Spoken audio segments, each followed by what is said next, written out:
This is Jonathan Davis at Try Backyard Farming, and today I wanted to show you kind of a unconventional yet very successful thing that you can do with organic gardening.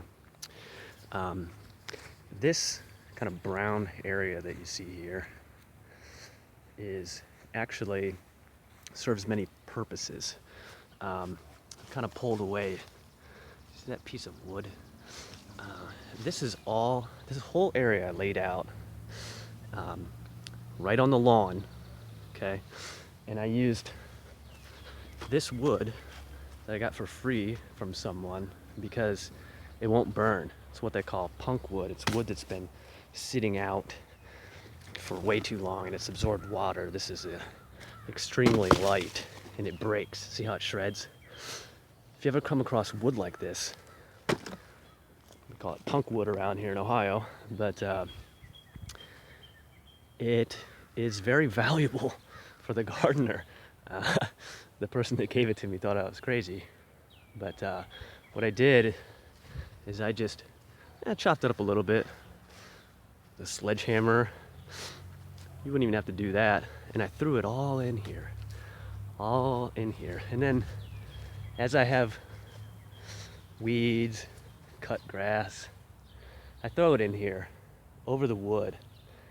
And that's a form of hugelkultur. That wood will absorb the water. And so I never have to water this area. It's like a compost bin, but I never have to turn it. It's like that compost. But instead of throwing it in cages and turning it to produce very nice looking compost, I'm making my own. And some people might not think it looks too hot, but it's highly fertile. And so I've popped a lot of things in. What you're looking at is raspberry.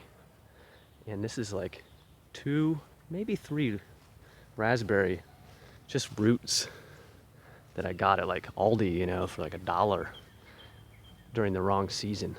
And I just planted them in there. This is actually a dwarf apple tree that I popped in there. It's see what kind it is here. It's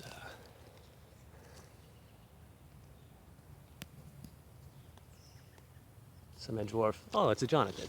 And anyway, I don't ever do anything to this apple tree, but it seems to do okay. It has some dead things right now because in Ohio we had the 17-year cicadas come through.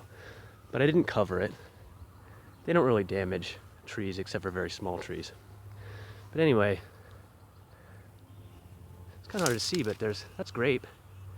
That'll produce in about a year. And I also threw in some blueberry plants, and they died. And they lived for a while, got some blueberries, and then they died. And a conventional gardener might say, well, it's because I wasn't checking the pH and I should have done things. But my style is, I don't want to baby anything.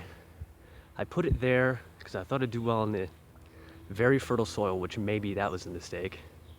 I thought it'd do well because it's relatively acidic, that pine tree. But it didn't. But I don't know what's going to grow where. And these raspberries love it. So, yeah, I didn't have the blueberries, but I did have the raspberries. It could have gone the other way. And maybe the raspberries would have hated it and the blueberries would have thrived.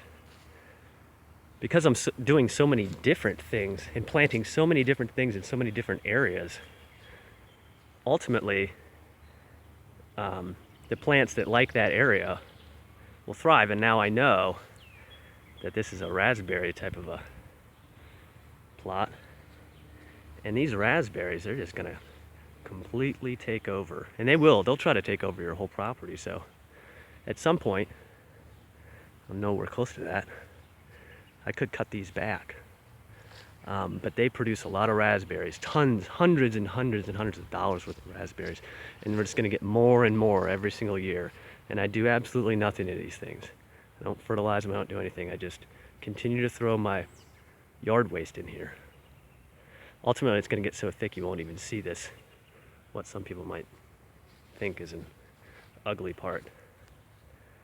It's kind of an example of don't know, permaculture people might call that a guild, but I call it throw a whole bunch of stuff in an area and see what works and see what doesn't. If you do that in enough places around your yard, you can really get some nice production after a while.